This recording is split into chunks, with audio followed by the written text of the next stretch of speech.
various categories. Payments, the indictment. The demur breaks these down into payments, online postings, the January 21st protest, the March 23rd event, the flyers in Chupa Soseto's neighborhood, the forest occupation, property destruction, and uncategorized. You're on part 2? Yeah, the indictment. Oh, the indictment. Okay. Yeah. I thought part 2 of your demur. Well, which is titled, part 2. Online postings. Yeah. Roman numeral 2. Number 2 within Roman numeral 2. So you have to back up to get to Roman numeral 2. Payments would be 1. Online postings is 2, and above that is Roman numeral 2, describing Roman numeral 2 of the indictment, which are the overt acts. Am I making sense yet, Judge? No. Okay. The indictment alleges overt acts as we've talked about, and part 2 of the RICO count, pages 49 through 100, alleges 225 overt acts, right? And so those acts raise all kinds of special demurrer problems. So I just want to turn 225 of them, I imagine. Greater than 225 problems for the 225 alleged acts. And those are the ones that I just described, payments, online postings, and so on. They kind of break out into categories, even though they're not explicitly done that way in the indictment. I think both sides have categorized them. Yeah. And so a variety of questions keep rearing their head with these overt acts. What's the nexus between these acts, either racketeering or overt, and the alleged enterprise and conspiracy? How are the alleged acts connected to the enterprise? How did the alleged acts further the purposes of the conspiracy? How did the defendants not named in the acts conspire or endeavor to further them? For example, when you look at the January 21st protest, the quote-unquote night of rage. Now, at some point, there's a difference between a proper indictment and adequate proof of trial. We can agree on that, right? Absolutely. They don't have to prove their case in the indictment. Absolutely. Okay? They allege the nexus, but then they're going to have to prove that nexus. Right? But you're just saying the allegation needs a little more work. Yeah, I'm not sure they allege the nexus, Your Honor, in these. I'm saying they have to. They have to, that's right. And that requires answering some of these questions that we raise. Maybe not every question, Your Honor, right? It's kind of one of those things. There's a lot of questions. There's a lot of questions, but you may not have to get all of them, but you got to get some of them to put us on notice. I raise every question that could be asked. Not every question has to be answered. But somewhere, some fundamental aspect, some of those questions have to be answered to put us on notice. And I agree. They could answer some, but not all of them, and they'd meet their obligation. They haven't answered any of them, Judge. This January 21st, night of rage. How did an individual on a different date that wasn't there conspire or endeavor to have that happen? Well, we don't know. We just have to guess. And so, turning to the overt acts alleged, the category of payments, there's all kinds of these alleged payments that mostly allege Savannah Patterson, Marlon Cutts, and Adele McLean reimbursed others for various items with the funds from the Network for Strong Communities.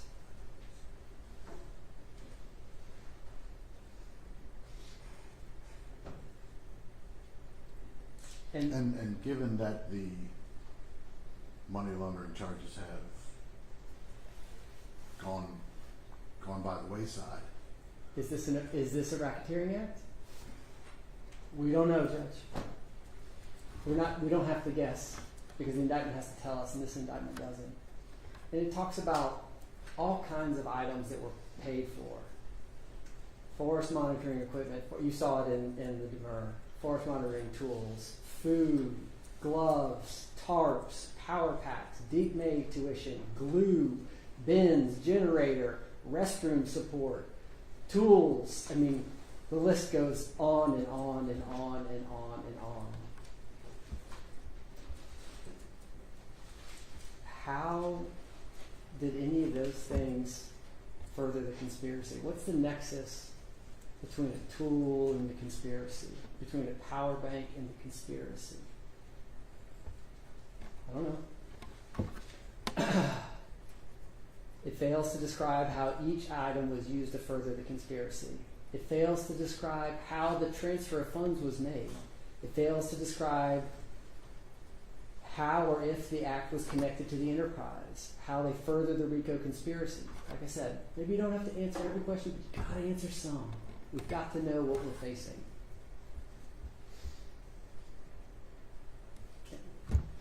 And of course, as previously been identified, and who are the unidentified co-conspirators whose identities are unknown to the grand jury.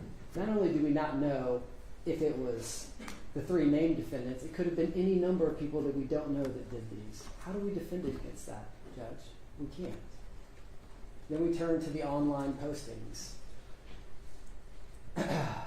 They generally allege that Cox, Patterson, and McLean, and then again other unindicted co-conspirators, posted to scenes.noblogs.org to threaten others.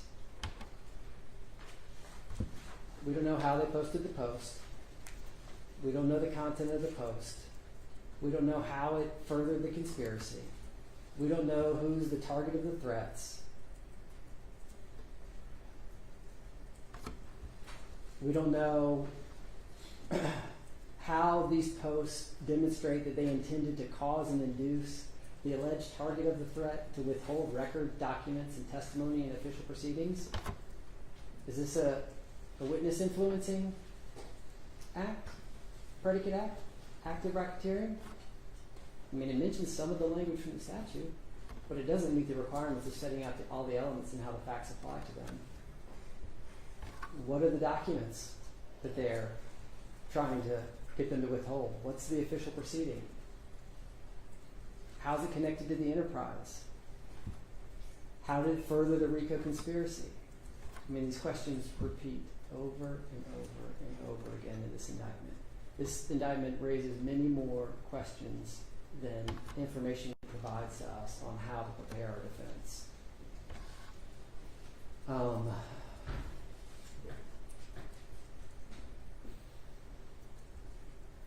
And then we turn to the quote-unquote night of rage on January 21st, 2023. What's the night of rage, Judge? Do you know what it is after reading the indictment? I don't. How did these actors join the night of rage? It doesn't. What was the arson that was committed? How was it committed? Again, what were the elements? How did the facts apply to the elements of arson? Is this an act of racketeering? Or is it not? Is it just an overt act? Does it not appear from the indictment that someone took a hammer to try and break into a building and set it on fire? Now, where the night of rage moniker came from, that's a whole other issue. I would submit that it doesn't, Your Honor. Let's go to Acts 152. I'm getting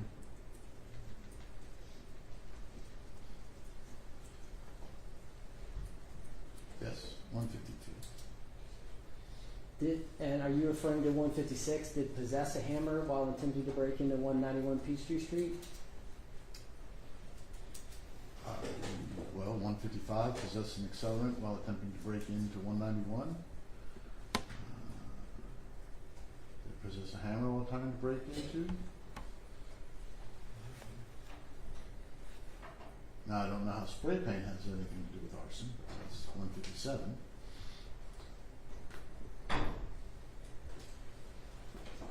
How's that connected to the night of rage? We don't know. What the night of rage is, we don't know.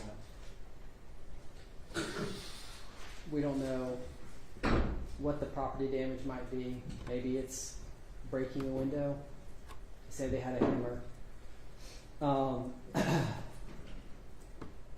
And then, as I said, there's perfect, and then there's perfect. And how is this domestic terrorism, Judge? How is this described? That's a different motion. Well, I mean, it says it right there Oh, I know. in 155. Commit the offense of domestic terrorism. How do these facts establish the elements of domestic terrorism? We don't. They don't, Your Honor. The allegations of these facts is wholly insufficient. Had a gas can, had a hammer, some spray paint, attempted to break in. And that's supposed to satisfy the elements of domestic terrorism? I don't think so. The indictment doesn't meet the requirements of adequately alleging these predicate underlying crimes that's required when they allege a compound crime like RICO.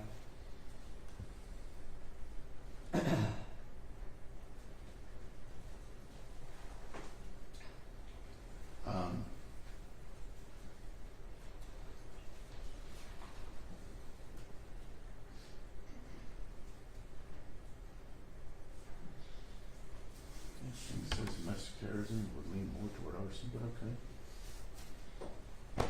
Is that a racketeering act that we have to be prepared to meet, Judge? Might be, but that's not enough for me to say it might be, for you to say it might be, for them to argue, oh, it is. The indictment has to tell us. They don't get to tell us. The indictment has to tell us. And these questions repeat over and over and over again. Like I said, it doesn't have to have every fact we want to know, but it's got to give us enough to know how's this domestic terrorism, right? And let's turn to the March 5th event. This is the music festival and the damage to the construction equipment. Many questions arise here. Where did the criminal trespass occur? How were the elements of criminal trespass committed? How did the criminal trespass further the occupation of the DeKalb forest? How is it connected to the enterprise?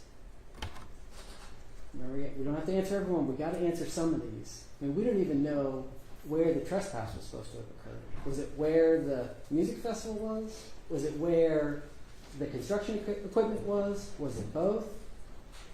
These are areas where the ownership and ability to exclude people from the land is not clear based on an indictment. And we know that there are areas that the city had under control and areas that the city didn't have under control. Which one was it? How do we know? We can't.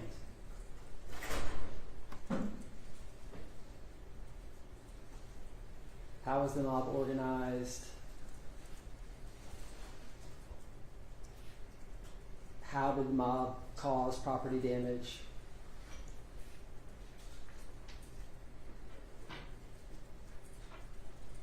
Where did the mob attempt to cause property damage? These are things that are not in the indictment that we don't know.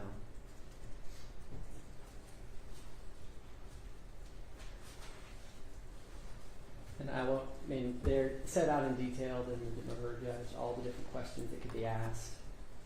But it also talks about domestic terrorism, talks about arson. We need to know the elements. We need to know how the facts apply to those, and the indictment doesn't do that for us. How it was connected to the enterprise and how it furthered it. Then we've got the Flyers and Troopers Salcedo's neighborhood. How were those connected to the enterprise? How did they further the conspiracy? There's the forest occupation.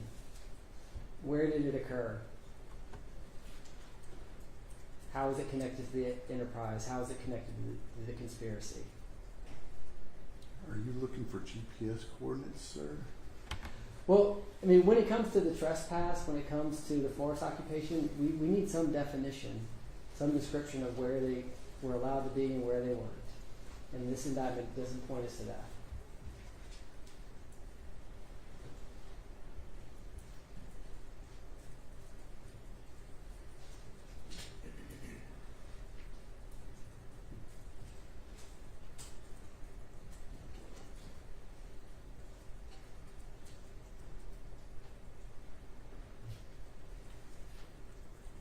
And the questions are the same in the group of the property destruction group of acts.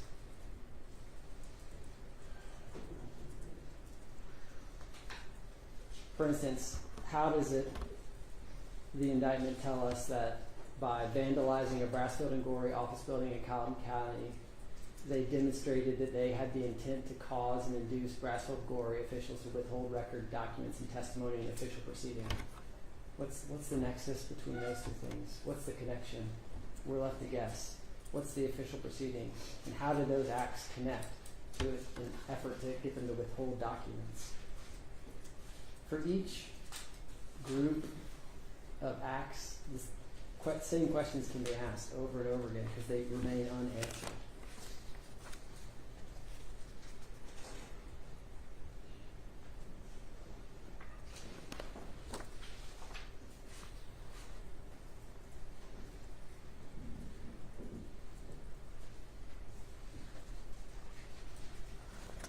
In the end, Judge, we're left with an indictment that doesn't tell us what we need to meet. We're left to guess. And that's a result prohibited by Georgia law.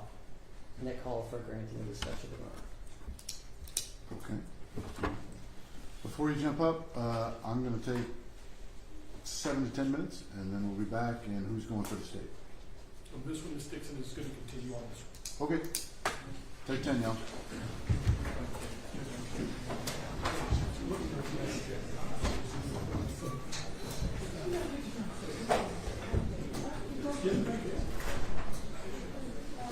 I know.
it was a headache I had. And it's like, it's like immediately I felt better. There's no way that works. No. Instant.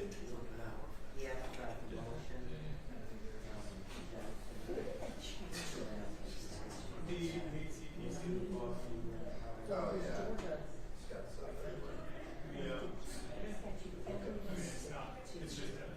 I saw it. Yeah, amazing graphics. Yeah. Can you drop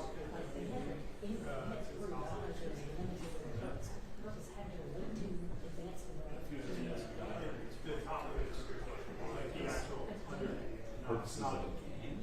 Oh, yeah, that's a good. So when they removed that financial. Yeah. 1996. Alright, or it might have been 97, but it's not. Yes. It would have been that is what I was thinking. Yeah, it was 96.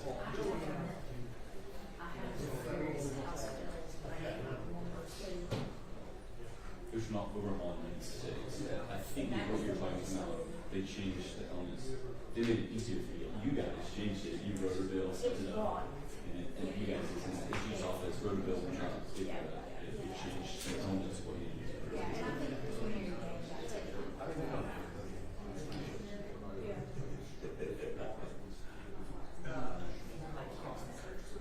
Well, this was really some civil issues. Some civil issues made it so because people were suing under RICO and they started having to prove financial gain. So the AG's office said, hey, we don't want to have to prove this thing. And it was related in the cases that it was from or civil cases where they actually get trouble damages. So of course it's the money that and all the church pastors who stole $4,000 triple money.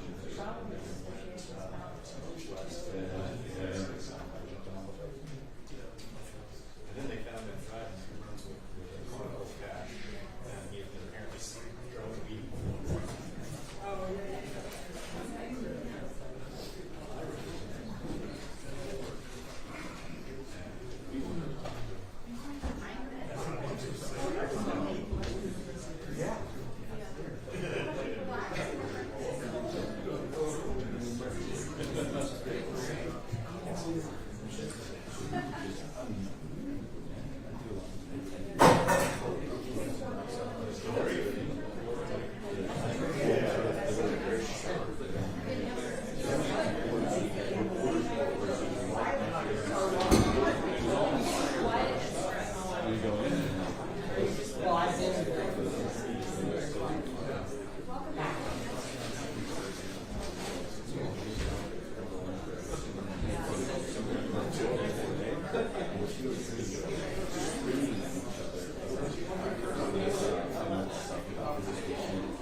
said at some point today, but then, just based on that comment, I want to make sure we're on the same page. The state has conceded that a predicate act must be a criminal act? No. No, okay. Good. Okay.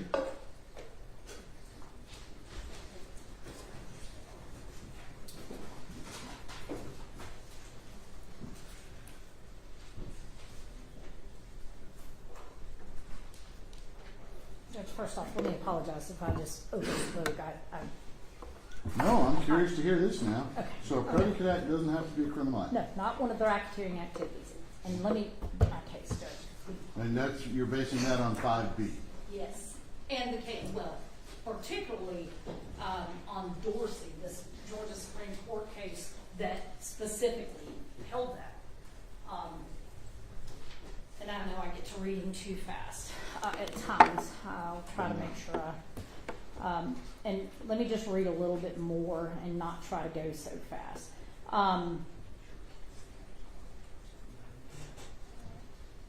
Okay. Dorsey challenges, this is the Dorsey v. State case. Right, no, I remember, yeah. Okay, all right, That Mr. Samuels vehemently disagrees with, but is still good law. It's still good law. And just so that we understand just why Mr. Samuel's so vehemently, and I understand. Because it's not good for his client. Well, and I mean, I Or for understand. Sheriff Dorsey. Definitely. But Judge, just to give it some perspective on why my answer to that is no. Dorsey challenged Category 5, which I talked to you before, predicate offenses. Right. Each concerning an act involving murder. The basis for his challenge is that a preparatory act, which standing alone may not be criminal, cannot constitute a RICO predicate. And then it goes on to say it belies that claim. And then it goes on to explain that the under subsection B, 5B, so it's, you know which one I'm talking about. It does not have to be a criminal offense. Gotcha. Okay, all right. So that's the answer to that. As far as the argument raised by Mr. Garland, I'm going to. But if it is a criminal act, Yes. then you have to delineate and put forth all of the elements of that? If it is a criminal act, you have to put forth all of the elements, all of the essential allegations and elements of the offense within the indictment. Yes, sir. Not within that one Even count. if it's not if it's one of the 225 overt acts? It does not have. Okay. So for a predicate act, yes, somewhere in that indictment. If the predicate act Yes. is also a criminal act, Yes. then if it is enumerated within the RICO count, it needs the elements of the offense. The state's contention is that as long as the indictment, read in the whole, sets out all of the elements of that underlying offense. That's exactly what Kimbrough said you can't do. That Kimbrough was not a compound felony case, I don't believe, Judge. I don't believe, because that Sanders, It was a RICO case that dealt with It was a B. drugs. but it was not a conspiracy to commit RICO. And technically, a conspiracy to commit RICO is like a doubly compounded case. And I mean, to be quite frank, I haven't read the Kimbrough case since September of last year in great detail, but I have read the Sanders case, which is in 2022, and it specifically states that in compound cases, or twice compounded cases, like conspiracy to commit RICO. Well, I think Kimbrough's even worse for you because it's not compound.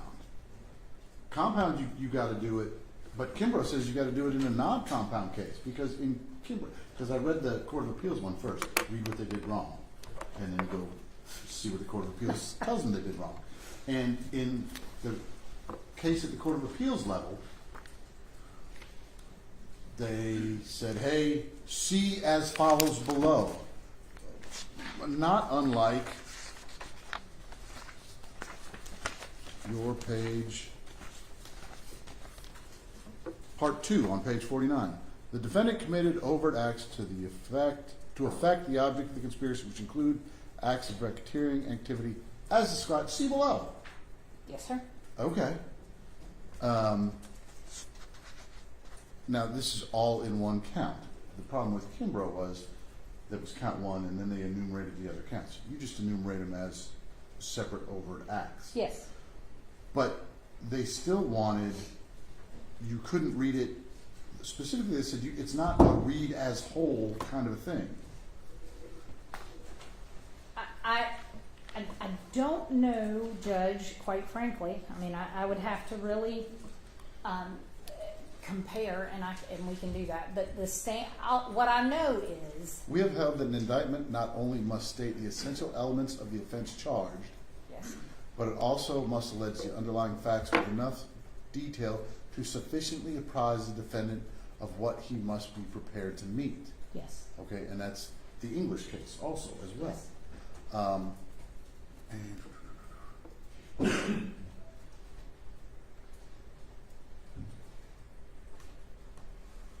And they also kind of get a little upset that the indictment says nothing more, however, about the nature of the alleged connection between the enterprise and the pattern of racketeering. These folks are asking for greater detail about the connection by their special demurrers. And this is Kimbrough on page 880. Go ahead. So, Judge, I don't know where we're... Where we are was not every predicate act has to be a criminal act. Yes. Endorse it. Yes. But if it is a criminal act, If it is alleged under A, yes, sir. Or domestic terrorism, yes. if it's a criminal act, Yes. because it can also be a criminal act, it can be a criminal act under Yes. B. Yes. If it's a criminal act, you have to set forth the evidence. Within the indictment, yes, sir. Or facts, what does this, let me quote it. The state's position is that, And you're at Sanders, yes, sir, all right? on page 200. And In order to satisfy due process, when an indictment charges a compound felony, such as felony murder, but here it's conspiracy to commit RICO. Rico, which is The count charging the compound offense, which here's count 1, yes, sir. and the listing of overt acts, I inserted that, but the count charging the compound offense must contain the essential elements of the predicate offense, or the indictment must contain a separate count charging the predicate offense completely. That didn't happen here. It did as far as the arson and domestic terrorism. Yes, sir. But the rest of the stuff, Right. not so much. Right. Or the indictment must elsewhere allege facts showing how the compound offense was committed. Okay? Yes. So, Mr. Garland was up here saying, show me my essential elements. When you say, where there's one count where it's just, this is domestic terrorism, I'm going to hope that you will admit that that's a predicate act. Yes. Okay, so he wants to know where are the essential elements of that. And that's count. Which paragraph, Judge?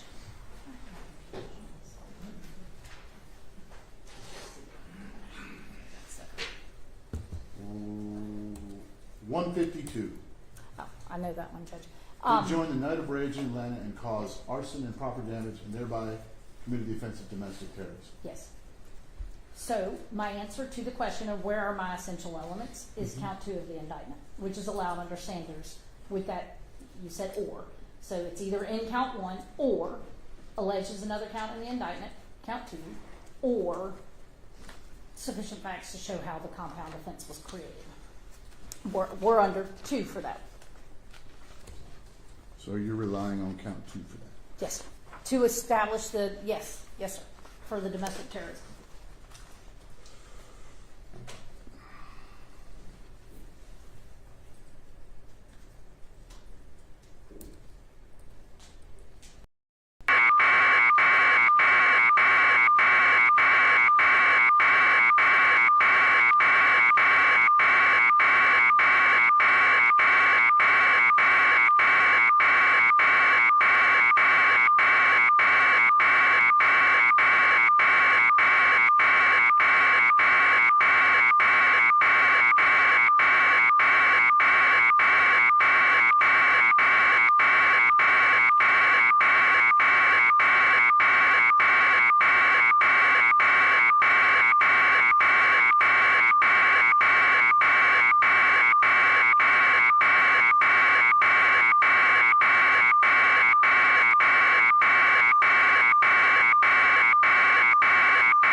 predicate acts, No, sir, it is not. and none of them are individually identified as predicate act. So how is that not leaving it up to the defense to figure out which predicate acts they need to defend against? Because let's say there's only 5 of them, and they can knock out 3. They win, right? Knock out 4. Because, well, you got to have 2 predicate acts. If you only got to get 3 to win, okay, Mrs. Samuels? I did mention that I'm not good at math. Could y'all quit? I'm mathematically correct, am I not, Mr. Samuels? We win if we knock out 4. You win if you knock out 3. There's still 2 left in your. No. If there's only 4 and you knock out 3, there's only 1 left. Okay. I'm lost. I thought he said 5. So, Yes, sir. if they don't know how many predicate acts they have to defend against, how is that not leaving them to guess? Because they're going to marshal their energies. Because if somebody bought food, and that's an overt act, they might not give a fat baby's behind about fighting that one. They may say, yeah, my guy bought food. Yeah. Okay, so how are they not left to guess which ones are and which ones aren't? Because some of them are crimes, and you're saying, well, it's pretty obvious that this is a crime. But on the other hand, you're now telling the court, well, predicate acts don't even have to be crimes. That's true. Under Dorsey. Agreed. Yes, sir. How are they supposed to know which is which? Based on the contents of the indictment and the allegations, and the statute, and how it's defined. And in fact, And I think if you would have said, hey, this is a predicate act under 5B, this is a predicate under 5A, Roman numeral, whatever, if you had identified that, instead of leaving it up to them to guess, they would know how many out of 225 are the predicate acts that they've got to marshal their resources for. I do not disagree that if we had delineated, that it would make it easier and better for the defense. How about we call it perfect? Well, perfect in the sense that it's not actually required as the state's position, because they offer no authority whatsoever for the position that the state must delineate or with nomenclature. So there is, and I did look. Maybe there's a case out there. If so, I'd like to see it. I have not been able to find it. But there is no authority that the state is aware of or that I have seen cited by the defense that says that to be a sufficient allegation in the indictment that a RICO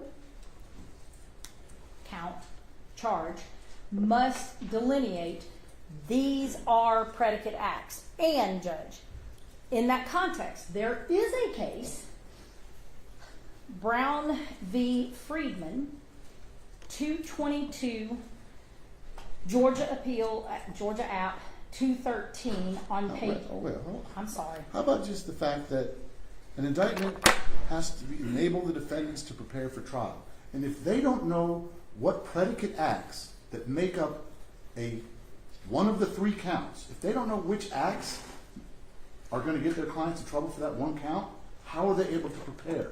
They've got to guess how many out of 225. Because if, like I said, if there's 5, then they got to knock out 4. If there's 200, then they got to knock out 199. But they're left to guess.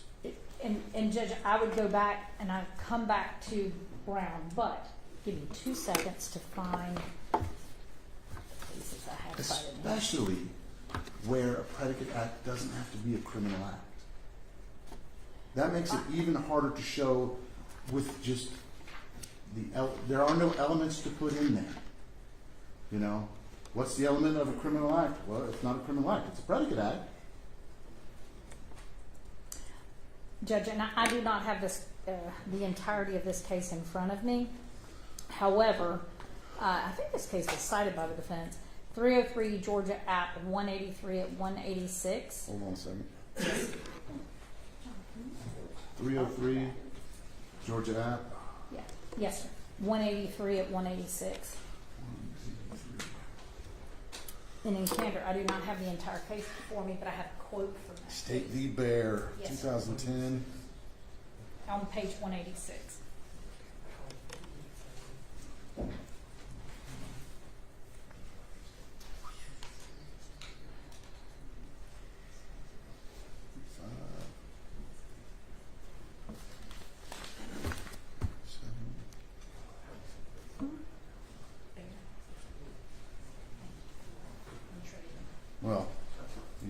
the first sentence of No, sir. 186, I do not. which is the state's argument ignores important facts. Yes.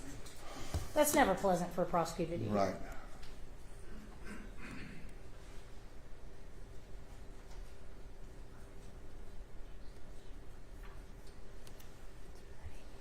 The test for determining sufficiency of the indictment, is that the language you want me to read? Yes, sir.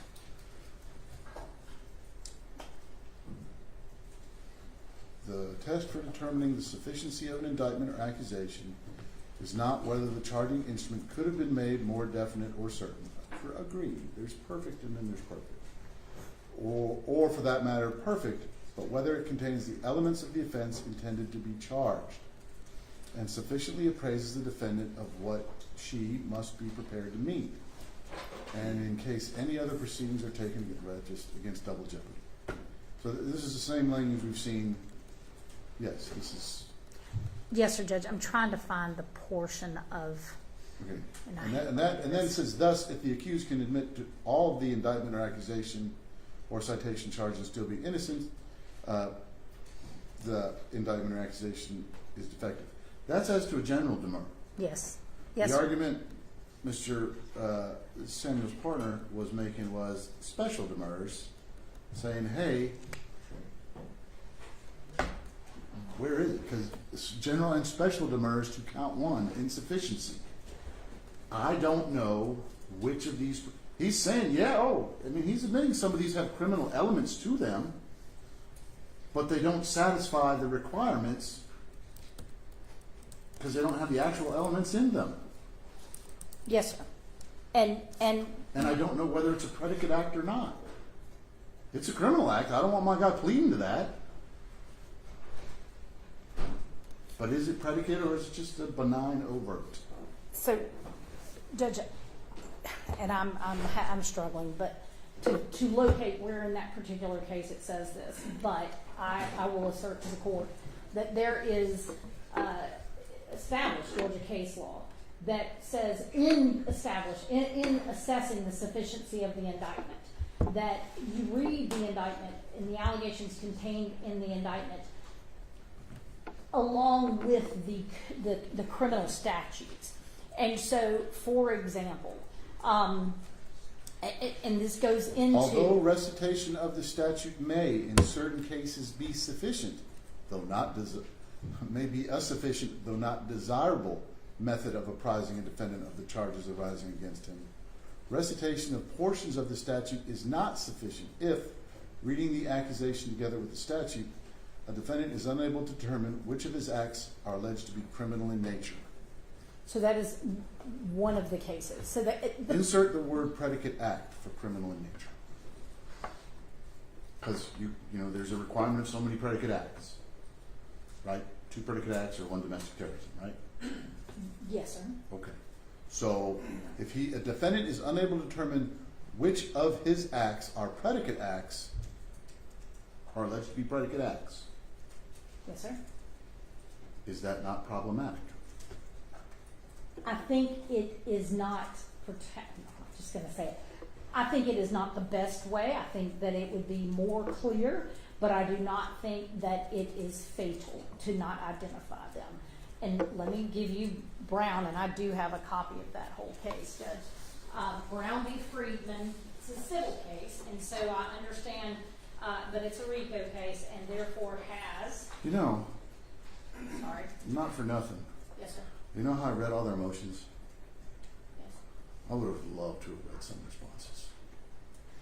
And as Mr. Samuel pointed out, I had nothing to read from the state on this. Nothing. Yes, sir. And it's been 2 years. Yes, sir. Because I kind of pride myself on trying to come prepared. Yes, sir. So what's your Brown site? The Brown site, Judge, is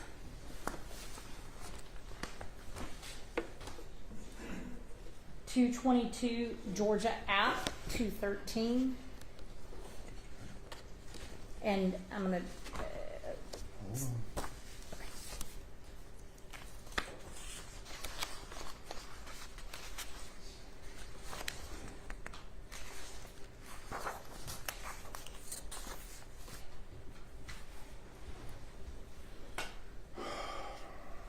she blows.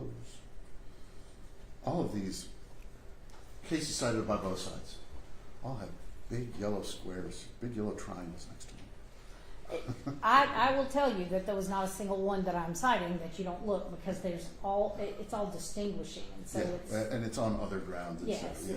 it's Well, again, all right, I'm on it. so Judge 217, and essentially the reason I am directing the court to this is this was not particularly the primary issue in the case. However, in that case, It's a summary judgment case. it is a Okay. summary judgment case. And Brown contends that the trial court erred in granting the summary judgment to the defendant Friedman on the RICO claim, a RICO violation with the code section, and any subsequent recovery through another code section requires that Brown show an injury, a pattern of racketeering activity. A pattern requires at least 2 interrelated predicate offenses. Here's the important part. In her complaint, Brown does not expressly allege which of the acts she recites in her narrative of events constitute predicate criminal acts for RICO purposes. In her brief to this court and in her response to Friedman's motion below, she alleges theft by conversion, theft by deception, and mail fraud, which constitute RICO predicate acts. Although she does not specify all the acts which she alleges constitute these crimes, at this point she is not required to do so. Friedman can ask for a more definite statement. So Friedman's not going to prison if he loses. I said that it was a civil case right off the Yeah, bat. that's And so, but my point is, Judge, that the only case law. let me rephrase it. Friedman didn't face prison if he lost. That's correct. That's correct. Because last time I checked, there is no mandatory sentence on a RICO. Correct. Correct. And it's not a mandatory on DT. Five, but it can be prorated. I was about to say. So With the agreement of the state. What, on domestic terrorism? yes, No, on racketeering, it's 5 to 20, but the 5 can be prorated. Right, right. I was wondering about Yeah, this. it's not mandatory prison time, but mandatory. Splitting hairs, it's not relevant. There's no mandatory incarceration from, potential mandatory incarceration for Mr. Friedman. That's true, Judge. I'm not Okay, so disputing this- it. It started at the very beginning, said this is a civil case. However, there is no, again, And at this point, she is not required to do so. they're talking about. Friedman may move for a more definite statement. Yes. We don't have that in the civil arena. What we have is a general and a special demur. And they are doing that. But you're not allowed to amend your complaint. You can't amend your indictment. Which is, so I think that's just easily distinguished away. So I'm going to close that window. Yes, sir. Close that window. It was, and it goes back to, I looked hard, there is no case law that requires that they be delineated. I understand what your point There is is to the case state. law that says they got to know what they're defending. Yes, and Lots of it. and the state's position is that when you read the statute, which is a limited number of excuse me, when these lawyers or their clients read the statutes, which defines specifically what racketeering activity is, and it defines which racketeering activity, which criminal offenses can be racketeering offenses, and then it defines in subsection B a much narrower limitation of which criminal offenses, acts, or threats involving those criminal offenses can be the basis of racketeering activity, and that from that, when the state alleges that he participated in, and I don't have one in front of me because I just turned the page, but when there's an allegation in a paragraph in those 225 overt acts, and it says he did X, Y, and Z, facilitating an arson, or and the word arson is used, I think any rational person and reasonable person would know that that is an activity or an action or an allegation of an act or threat involving arson. So, yes, I think Okay, so then it's a criminal act, right? it would be under B. So no, sir, we don't have to allege that. We don't have to allege an arson. We have to allege under B.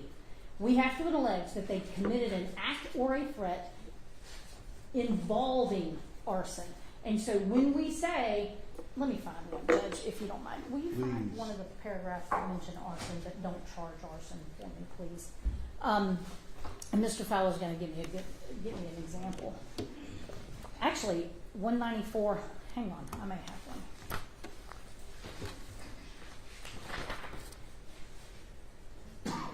Okay. This is an example, Judge.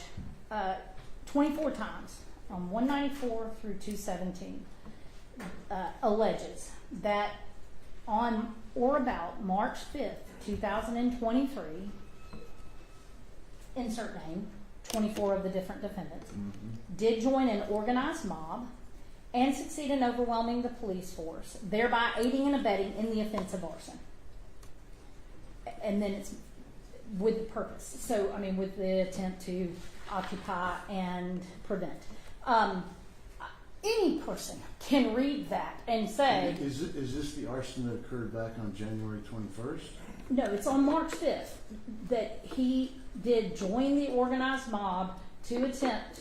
So reading it says, look, these folks got together, they organized a mob, they succeeded in overwhelming police and aided and abetted in an arson. And that was on March 5th. Because the arson that's alleged in the indictment is from January 21st. January 21st. And that is alleged in a different, there are facts, the facts supporting the overt acts and the racketeering activity is alleged for that particular arson. Abetting the offense of arson. How are they supposed to know which act of arson they're defending against? So I don't, first of all, I don't think that's where we get into, I don't think you have to allege that. It's just like that Dorsey case. Well, while I understand people may want us to have to, we don't. Is aiding and abetting arson not a crime? Aiding and abetting arson is a crime, but they are not charged with aiding and abetting an arson. Yeah, And but it's a they're- predicate act that is a crime. we're not, Yes? I mean, it could technically fall under A, but that's not how we're charging it. And We if- don't know because you didn't say. I think it alleges the facts necessary to put them on notice that those are actions involving arson. And there are others. What arson is going to be what they're going to ask? Which arson did they aid and abet? The one on Because the March only one that's listed is the one on the 21st. That's the only separate offense of arson. Okay. But it is not the only arson that's mentioned because it specifically says on March 5th they aided and abetted in arson. They're not Okay. separately charged with that. But Can you show me an overt act in the list of 225 that just talks about arson? Because I'm looking, like I said, It may be. 205 from 194 on. I don't know if it uses the word arson, Judge. 2 seconds. Is arson used elsewhere in that overt acts? Can you check for me? Well, And I again, can how are they look. not guessing that? I'm not trying to be flip. I'm Okay. genuinely curious. So, Judge, to the ones I'm talking about, the 24 that I'm speaking of, Starting at 194. starting at 194. Okay. I will mention, if we look at Dorsey, I understand the court's questioning and point with regard to that, but Dorsey did reject this idea. So in Dorsey, the defendant was charged with acts involving murder. Murder is also an A offense, under where you're actually charging a predicate act that is a criminal offense. Under A, you must set out all of the elements because you're saying they committed the crime. Hold on a second. I'm looking at page 541 of Dorsey. Yes, sir. Dorsey challenges category 5 predicate offenses, each concerning act involving murder.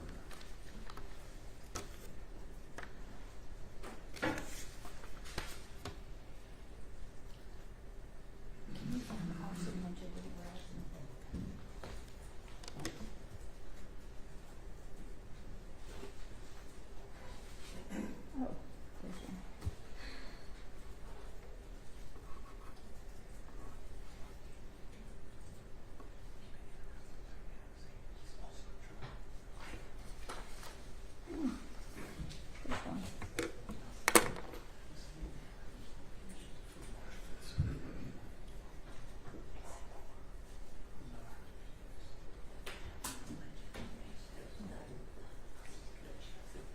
Okay, here's the difference though. I don't think I heard them say, Mr.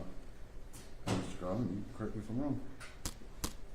They're not arguing that that act can't be a predicate act.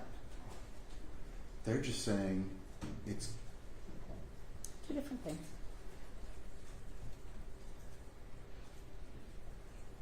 I understand, yes. he's not challenging that that can't be a predicate act. Not at this point, no, sir. Mr. Garland, is that correct? We need to know. He's just saying we need to know. And if it is, the indictment's got to tell us, not the state. The indictment's got to satisfy the requirements of the elements and the facts that apply to Well, it. and what she's So saying is, that's just like this said, an act involving murder, the state has said an act involving arson and terrorism, and domestic terrorism. Yes. And Your Honor, I could wait till the state's done, but Yeah, I do you have can- a response to All the right, Orson well. case. Go ahead. Go ahead. So, Judge, the other thing you had asked me for other references to arson, another reference to arson is where one of the, and let me not be vague, Please don't. Well, you may want. because I think that's what most of these folks here are accusing you of right now.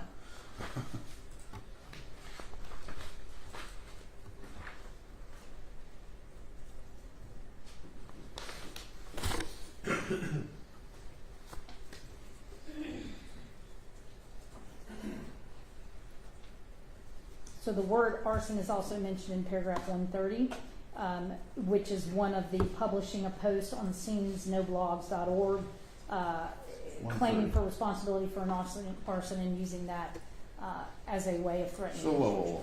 Them being in the forest and joining a mob in March is aiding and abetting No.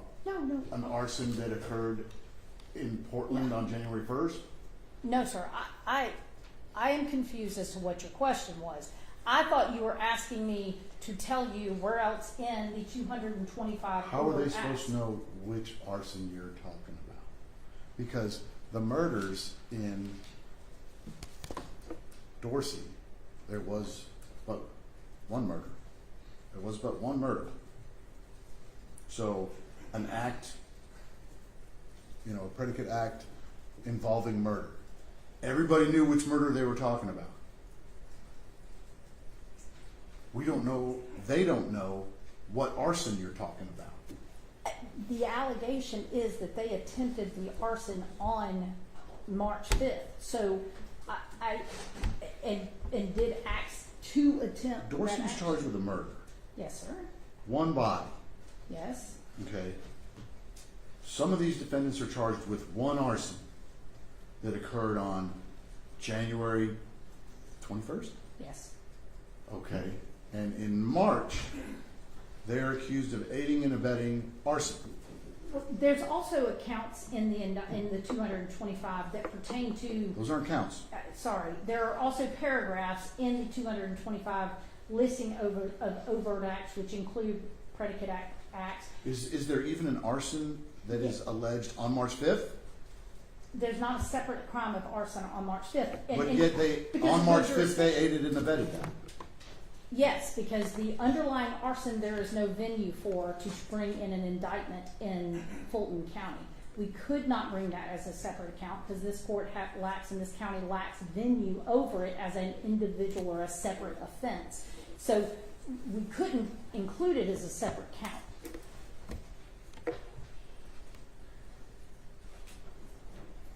Okay.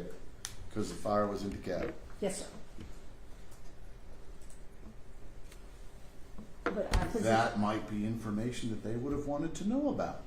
Of this thing got burned up in this place. You may be 100% correct. Can't bring it as a separate account because it didn't happen here. yes, sir. But it puts them on notice as to what they've got to defend against. And Judge, the only thing that I can tell you is that I'm not going to sit here and argue that that more detail could be provided, that it couldn't be better or more perfect, if you will. What the state's position to the court is that there is no legal authority And there is no case law or precedent or persuasive case law that supports the position that us failing to identify which overt acts that are also included directly and specifically in our indictment as including racketeering activity, that by failing to delineate which are overt acts and predicate acts, there's no case law or authority that says that that is a demurrable flaw in the indictment. That's my Sounds like position. no matter which way I rule, there's about to be case law on It's possible. it. One of you is going to take me across the street. Completely possible. Before or after So that is my position, Judge, and I do understand what the court is saying. I understand their argument. Why are you looking at me like that? Just the brow is furrowed. That's all. Okay. I didn't know if that had said something that you were questioning. So with regard to that issue about delineation and articulation, of which I think I've answered that. Who's Go. alarm went off? That was $50, charity of your choice. Send me the receipt. supposed to take my son to climbing. All these people have climbing gear.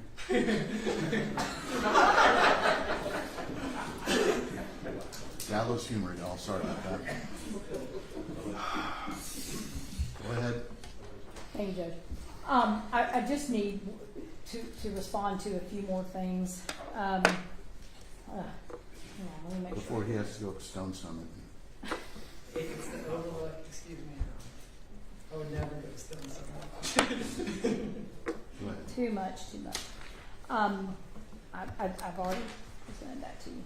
Okay, so there was arguments in the defense made that, for example, anything in claim in part one could be a predicate act, and Judge, I just quickly and bluntly, it just doesn't that lacks basis, because it's clearly delineated that it says, and the following are going to be or alleged to be overt acts in furtherance of the conspiracy, and some include. Yo, you're addressing their concern about do they know they're going to have to defend against stuff coming in out of part one. Yes, I'm sorry if I didn't say that Uh, well. But there was a lot of things said, and I'm trying to make sure I hit them without dwelling. So I'm trying to begin back at the beginning of their argument, and that is where they started essentially. And the point is that it's very clear and is delineated in the indictment when the allegations regarding overt acts, which include predicate acts of racketeering activity, begins, and that is the language that has been stated, but it's okay, part two. let me read you the chunk of language before part one. Before part one? Yep. Yes, sir. The end of, you got count one, racketeering. Lists all 61 folk. For said accused, individually and as persons concerned in the commission of a crime, and together with unindicted co-conspirators in the state of Georgia and the county of Fulton on or between May 25th, 2020 and August 25th, 2023, while associated with an enterprise, did unlawfully conspire and endeavor to conduct and participate in, directly and indirectly, such enterprise through a pattern of racketeering activity in violation of 1614(4)b, as more particularly described below and incorporated by reference as if fully and set forth herein, contrary to the laws of the state of Georgia, good order, peace, and dignity thereof. Part one, the enterprise. Yes, sir. So all the facts in the enterprise are incorporated into count one. You stand before me saying, hey, Judge, we're just talking about those 225 acts. I'll take you at your word. They can't. They got to take the indictment as written. Which says introduction, the enterprise, and one of the elements we It must says prove. part one, the enterprise. And then it gives an A, yes. introduction. Yes. B, defend the Atlanta forest. Yes.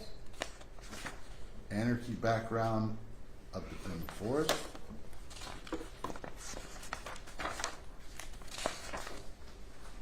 Beginnings of defend the forest. Public Safety Training Center. Shadowbox Studios. DeKalb County, land swap. These all have facts in there, Facts, yes, sir. okay? That defend the Atlanta Forest overview. Defend the Atlanta Forest funding. Now, and we run into the whole money laundering issue. Communication, talking about signal, telegram. Entity amount total $48,000. Occupation inside. There are facts, and yes, obviously we're going back to however many centuries. That's a little different than, hey, propaganda and recruitment. Are they going to have to defend against this? Defend against it in the context of an overt act? In the No, context that's not of, it. is there an enterprise?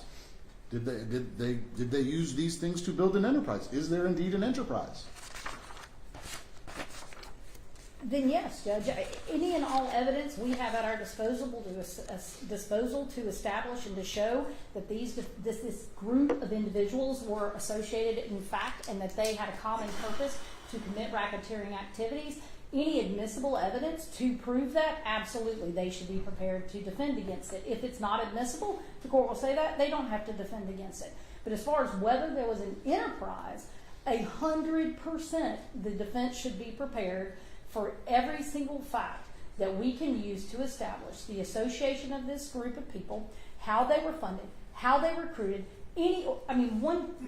sure we have to. But none of that. Yes, Judge, it is in there. Recruitment, well, let me let you finish your sentence, excuse me. I'm now into your 225. Well, now that's a separate issue because all of that goes to the enterprise, and the indictment clearly delineates that part one, I think is how it says, under count one, elements of conspiracy. Then part one, the enterprise. It is defining the enterprise, describing the enterprise, whether eloquently or with violent political rhetoric, depends on who you talk to. But regardless, the bottom line is, it is in fact, that is where the indictment says each individual charged in this indictment knowingly joined in the conspiracy contained a common purpose. So it fully lays out everything. And while I'm here, it also lays out the nexus. It affirmatively avers that, and I think I've said this, but I'll say it again, defendant in the Atlanta Forest is a self-identified coalition and enterprise, blah, blah, blah, and that organization coordinates, advertises, conducts direct action designed to prevent the construction of those things and promote anarchist ideas. This self-proclaimed direct action has included, and then it lists the various things, vandalization of private property, arson, destruction of property, tax on law enforcement. Anyway, so the point is, while I'm there, that is the nexus. It affirmatively argues the nexus. And then we get to all of the other things that are alleged about it, the description, because we must prove and allege enough detail to establish the enterprise. And Mr. Fowler's already talked about why the history and things of that nature are. So are they going to have to defend against masked folks making statements? That was raised by the defense. If it's admissible, yes. And the state is going to say that some of those things are admissible, yes, sir.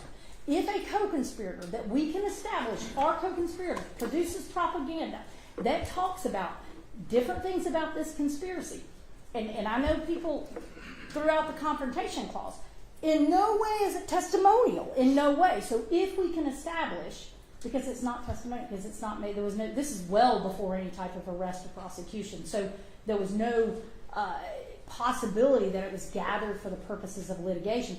If we can meet the elements of admissibility, that's the reality of it. But that's true of any situation, Judge. The state is going to use any and all fact that the state believes and can show furthers its proof of various facts in the case. And if those are admissible, yes, they should be.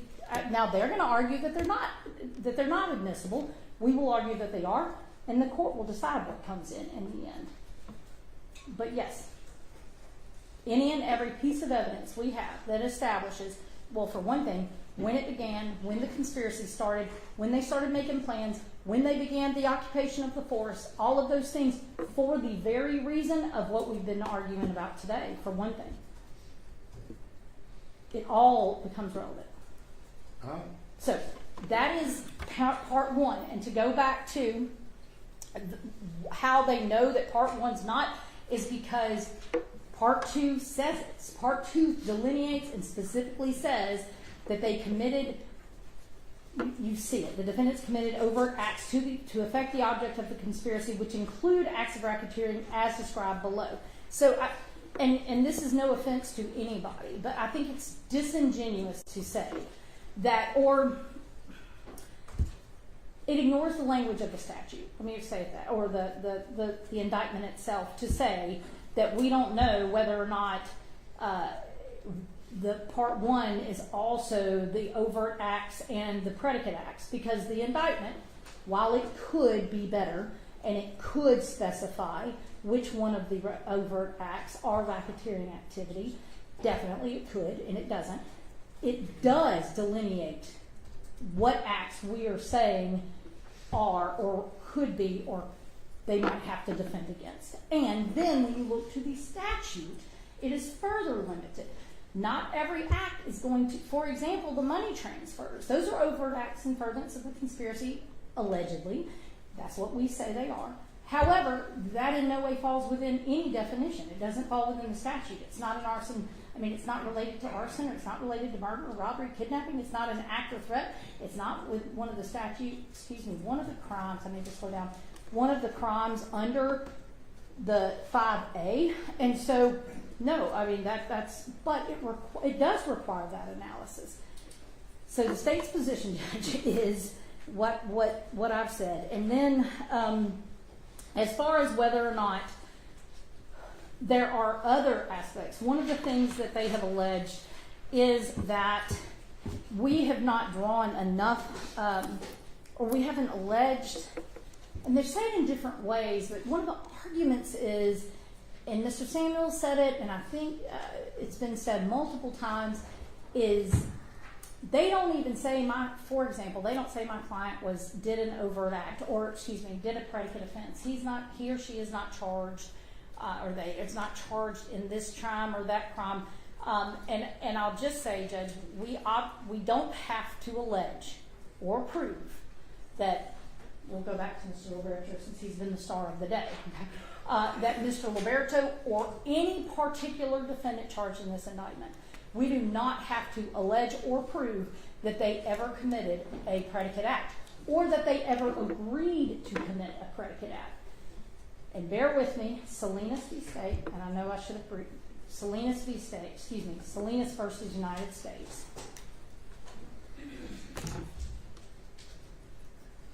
And that is 522. And I do have a copy of any of these you want. 522. US 52.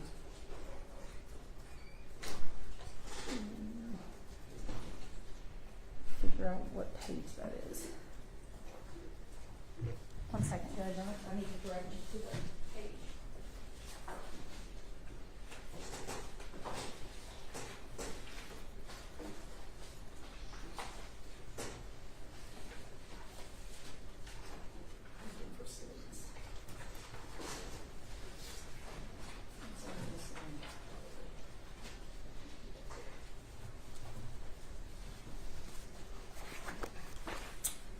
Don't have it.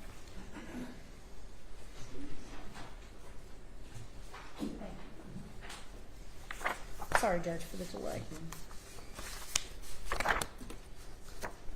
Another yellow distinguished case. Just want to make sure I reference the correct page number.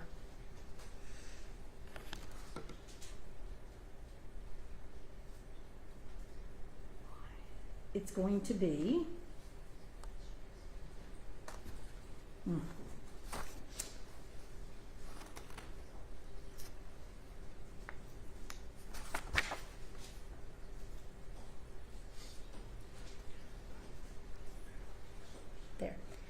it's gonna start, Judge, I think on 62.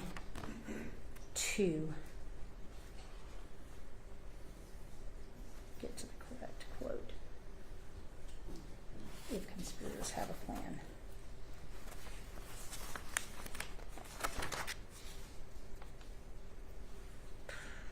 Why do I not have the page number?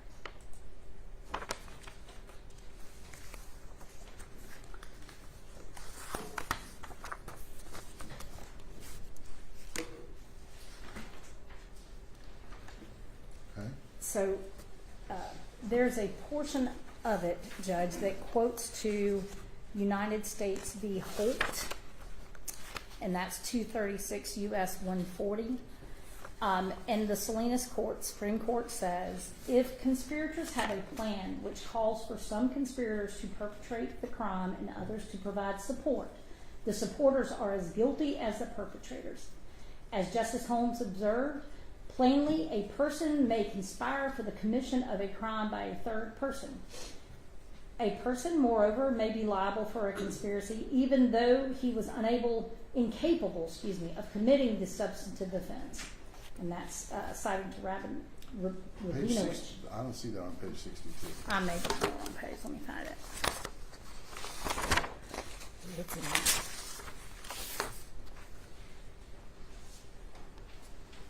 Conspiracy may exist even if the conspirator does not agree to commit or facilitate Yes. each and every part of the substantive offense. The partners in the criminal plan must agree to pursue the same criminal objective and may divide up the work. Each is responsible for the acts of the other. Yes, sir. If conspirators have a plan which calls for some conspirators to perpetrate the plan and others to provide support, the supporters are as guilty as the perpetrators. Yes. Plainly, a person may conspire for the commission of a crime by a third person. A person, moreover, may be liable for conspiracy even though he is incapable of committing the substantive offense. That's page 63 to 64, Judge. So yes, sir. I apologize. And continuing on, in that same case, Judge, it rejects the concept. In fact, they argue in this case that we should have to prove that connection, that each perpetrator or each defendant, was required to have participated or intended to participate to engage in or commit racketeering activity. And the court directly rejected that. And let's see, on page 65, towards the bottom, it says a conspirator must intend to further an endeavor which, if completed, would satisfy all of the elements of a substantive criminal offense under the federal statute, which is different from ours. But it suffices that he adopt the goal of furthering or facilitating the criminal behavior. He may do so in any number of ways, short of agreeing to undertake all of the acts necessary for the crime's completion. One may be a conspirator by agreeing to facilitate only some acts leading to the substantive offense. It is elementary that the conspiracy may exist and be punished whether or not the substantive crime even ensues, because conspiracy is the distinct evil dangerous to the public. And this is where it, in the state's opinion, has particular pertinence to their argument. It says it makes no difference whether that the substance offenses under the federal statute requires two or more predicate acts. The interplay between subsections C and D does not permit us to excuse, that's the conspiracy aspect of it, does not permit us to excuse from the reach of the conspiracy provision an actor who does not himself commit or agree to commit two or more predicate acts requisite to the underlying offense. So again, addressing the argument being that we had to allege in our indictment that the defendants either agreed to commit acts, predicate acts, or did commit predicate acts, that's incorrect. We do not have to make that accusation in the indictment. We do not have to allege that. We do not have to prove that.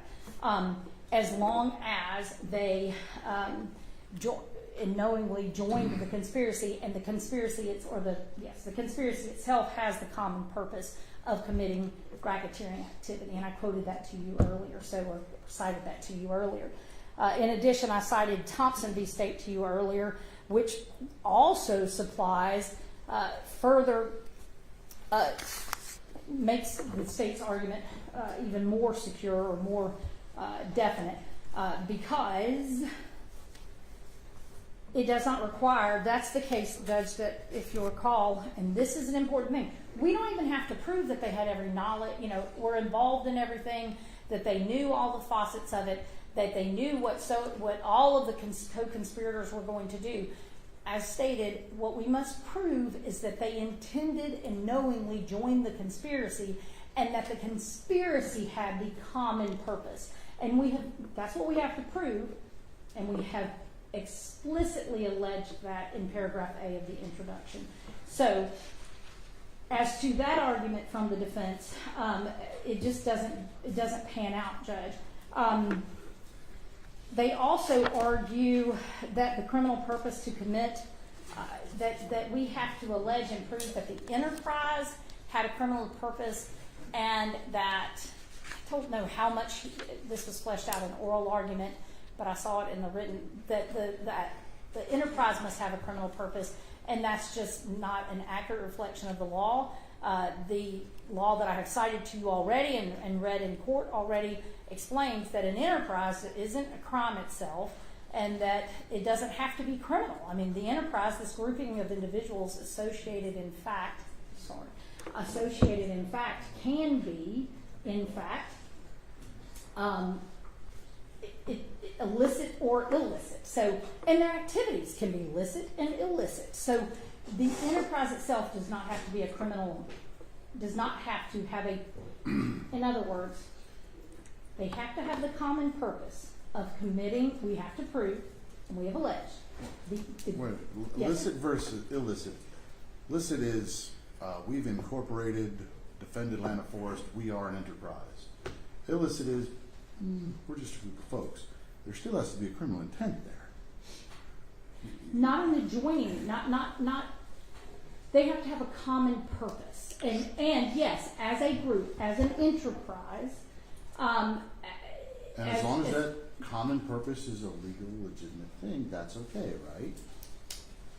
Until this group of associates conspires and determines to, or agrees to commit 2 or more predicate acts to reach their objective.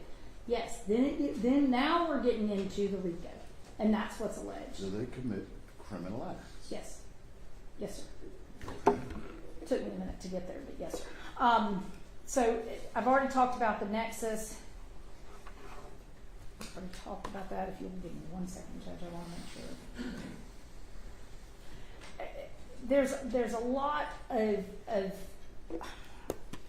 There's a lot of argument, and I've read the and I'm not going to go through every single one, but there is a lot of argument about there's not enough here, there's too much there, there's not enough here, there's not enough there. For example, night of rage, or whatever it may be. The reality of it is, Judge, we have to allege sufficiently the elements of the offense, which obviously for the last several hours I have been arguing that we have. We do not have to allege every fact that they want to know. We do not have to allege how we are going to prove something. We do not. We allege the elements enough so that they understand what's coming against, or that the charges against them, and that's really the point, and the charges they are going to have to defend against. And then the discovery, it shows them the evidence we're going to use. How we're going to use it and apply that evidence, what we're going to argue, what our internal mental thought processes are on prosecutors as to what evidence pertains to this and how we're going to prove that, that is simply not required in an indictment. And I'll give you an example, night of rage. They came down here for a night of rage. If we had gone into the definition and explanation and all the explanation about what a night of rage was, one, it would have no bearing on the fact that that was the overt act was alleged that they came down on a night of rage, which the evidence will explain at trial, and they did X, Y, and Z. If we had gone through 15 paragraphs talking about this night of rage and where it came from and how we know they called it and all the calls to do it and all the things that different co-conspirators, named and unnamed, put out there on social media to stir up and stir violence, then we'd have been talking about political violence again, or rhetoric again. So it's not necessary. We made an allegation of an overt act in furtherance of the conspiracy, and that's what we did. And there's no more detail that they're entitled to on those type of issues. So, let's see what else.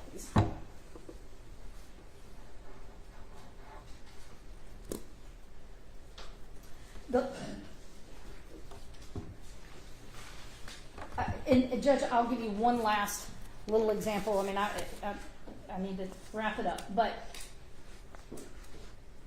the many things that they think they want to know are simply not required to be alleged in the indictment. I'll give you an example. Criminal trespass.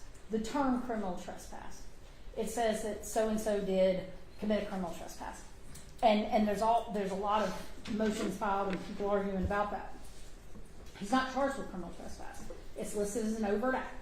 Criminal trespass is not one of the offenses under 1614.3.5a. So it's not a criminal offense. It's not a racketeering activity under B. And so it's simply a statement. Okay, now that he committed this in furtherance of, could it be more specific? Sure. But is he entitled, because we use those words, to a full recitation of the elements of the offense? The state says no, because he's not charged with the offense. If we were charging with criminal trespass... But you couldn't charge him with the offense because it happened in DeKalb County. True.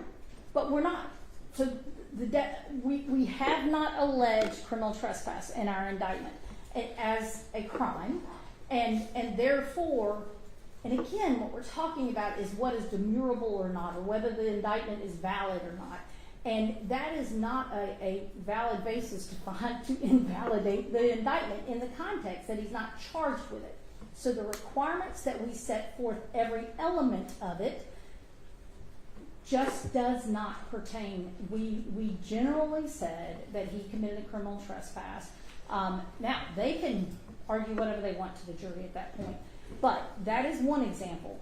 There are many others, but I think the court gets the gist of my argument, which is the details that are necessary, the details that define and prove or allege, not prove, allege with sufficient particularity that all of the elements, Mr. Garland did an excellent job of articulating those elements, that the indictment has done so, and that while it could be better, it is sufficient. Okay. Your motion, Mr. Garland. You're up.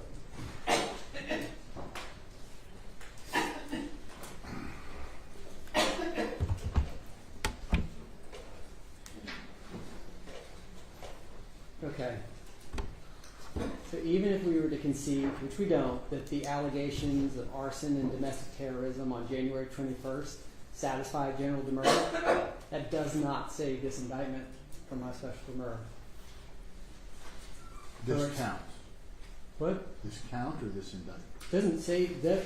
Even if that was enough to save the indictment from a general demurrer, it doesn't save it from a special demurrer, because the special demurrer doesn't identify those predicate acts in any way, and it doesn't tell us. Are we talking about counts 2, 3, It's 1? count with respect to Mr. Schwartz, he's up. Counts You after. delineated him. He's your guy. Yes, sir. Yeah, no, I understand what you're saying, Your Honor. There's counts 2 through. There's 2 and 3. There's 1, 2, and 3. That's all we Yeah, got. so counts 2 and 3, which allege arson and domestic terrorism. Yep. There's an argument under which those can. Right now, we're talking about count 1 in this motion. In motion number 3. Okay. Right? I'll abandon that because it's not essential to what I'm trying to convey. Is that this indictment fails a special demurrer. State v. Eastman tells us Count one, because that's the motion I'm looking at. Count one count one of this indictment does fails. not survive a special demur. That's correct. And this is State v. Eastman, 911, Southeast 2nd, 484. I think I got this one. It's a 2025 case. Yeah. By filing a special demur, the accused claims not that the charge in the indictment is fatally defective and incapable of supporting a conviction, as would be asserted by a general demur, but rather that the charge is imperfect as to form or that the accused is entitled to more information. That's what I'm focused on, Your Honor. The state, and the information we need is set out in OCGA 17-7-54 and by Kimbrough. We got to have the essential elements. It's got to allege the underlying facts with enough detail to sufficiently apprise the defendant of what he must be prepared to meet. And it must allow the defendant to prepare her defense intelligently. So they've got to allege that. They don't necessarily have to do it as a separate count in the indictment, but they've got to do it in the indictment. They can't get up here and argue that they're somehow met. It has to be in the indictment. They've got to allege the essential elements and the facts supporting them. And they failed to do that for many of the potential predicate acts that we've discussed today. Assault, influencing a witness, obstruction, money laundering, and whatever other predicate act the state can dream up. Can you help me on the quote on the site for Eastman again? Yes. 911, Southeast 2nd, Give me the Georgia one. okay, 374, Georgia app, Yep. 120. 120. Oh, I wasn't even close. Would you like me to pause, Your Honor? Yeah, just for a Okay. moment. Sorry.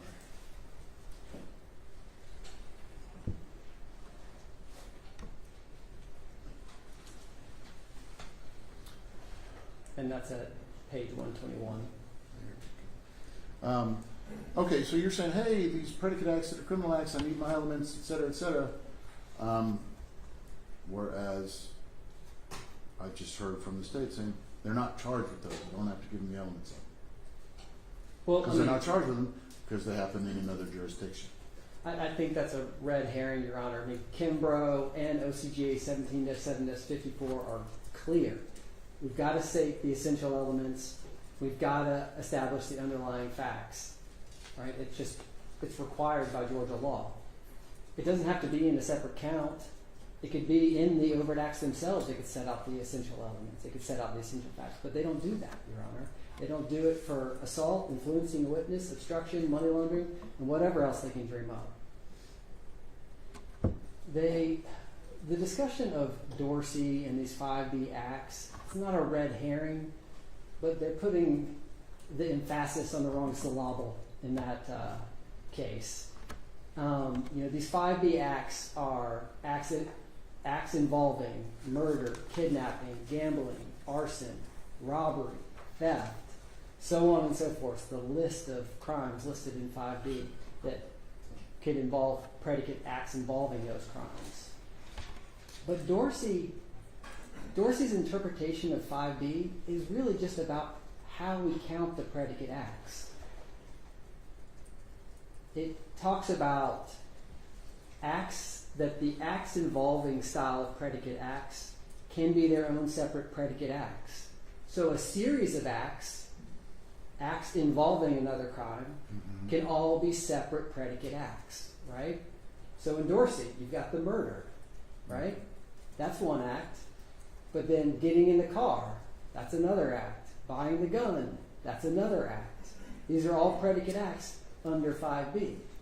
But what Dorsey has, that this indictment fails, is an allegation of the essential elements of the murder. It is an allegation of the essential facts supporting those elements, right? Dorsey is like, how many predicate acts are there in a murder, Judge? Well, we've got the murder, and then we've got the other acts involving it. But you can got that murder. It's proved. It's alleged that essential elements are alleged and the facts supporting are alleged. We've got it right in the case. How do we chop it up? That's what Dorsey's about. Here, we don't have the essential elements. We don't have the facts. There's nothing to chop up. We don't know what these acts are involving. They haven't identified them. They haven't set up the elements as required. They haven't set up the facts supporting it. So Dorsey is not a problem for this demurrer. Had my complaint been there's too many predicate acts, well then Dorsey would be a problem for us. But that's not my complaint. Is that they haven't sufficiently alleged the predicate acts at all. And they clearly did that in Dorsey without a problem. They established elements, they put the elements of murder in and the facts supporting them. So it provides no problem for our special demurrer.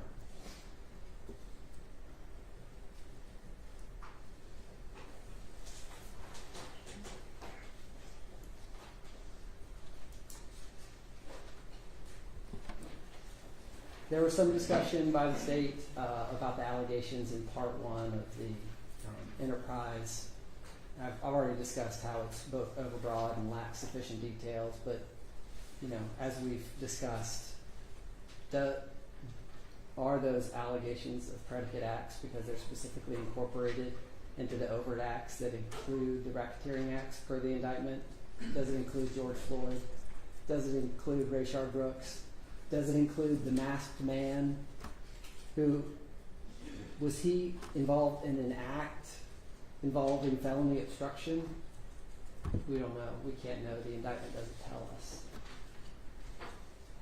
And in regards, let's see. And there are certainly things that this indictment doesn't allege that I want to know. And it doesn't have to allege everything I want to know, Judge. But it's got to get across some fundamental threshold so I can prepare a defense for my client. This indictment is a problem with the state's creation. It suffers as a result of how they drafted and indicted it. Georgia law prevents my client and all the other co-defendants from having to fight for their liberty based on an unintelligible indictment. And we ask Your Honor to grant this special demurrer. Okay. All right, ladies and gentlemen. It is 4:45. See you tomorrow. Before we go, I know, Mr. Dejanine, you were making some noise over there about wanting to do something next. It was my intent. Number 4 was the lack of prosecutorial authority. Your Honor, I can wait till number 10. We're listed for number 10. Yeah, it'll come on. That's what y'all put the list together Yes. for. Okay. Everybody wants to go to the front of the line. See you tomorrow. Tomorrow, 9:30, Judge, same time, same place? Same bat time, same bat channel.